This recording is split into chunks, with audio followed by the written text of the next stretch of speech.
Nous entrons donc de plein pied dans une dynamique de travail allant vers la pérennisation, mieux la systématisation des séminaires gouvernementaux.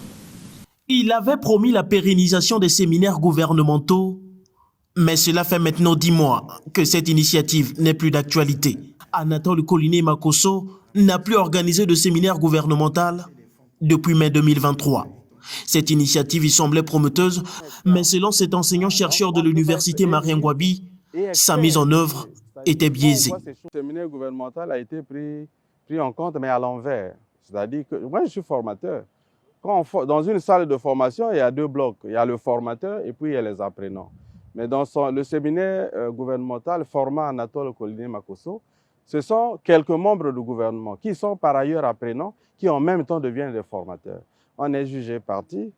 Pour le métier qui est le nôtre, ça c'est de l'amusement. Ces rencontres organisées par le gouvernement congolais pour discuter des questions politiques, économiques et sociales n'ont pas duré longtemps.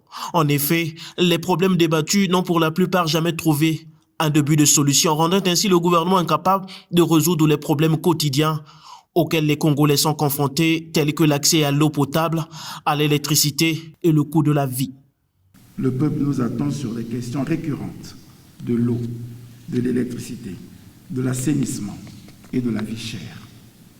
Ces propos du Premier ministre ont été tenus lors du 3e séminaire gouvernemental, mais depuis lors, de nombreux autres séminaires ont eu lieu et abordé les mêmes problématiques sans résultat concret. La qualité du service de distribution de l'eau et de l'électricité a fait l'objet des débats au cours de notre séminaire.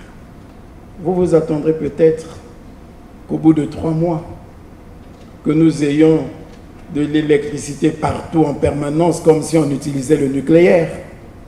Non, c'est pas encore cela. Peut-être pas en l'espace de 3 mois, mais très rapidement, nous y arriverons. Le gouvernement demandait donc aux Congolais de lui accorder du temps, et pourtant 2 ans plus tard, les mêmes problèmes persistent. La délinquance juvénile prend des proportions inquiétantes, alors qu'en septembre 2021, le gouvernement promettait de maîtriser ce phénomène. Nécessité d'une implication de tous pour la maîtrise de la délinquance sous toutes ses formes, de manière générale, et juvénile de manière particulière. Maîtrise et sécurisation des frontières pour l'effectivité de la paix. Pratique du dialogue social en interne.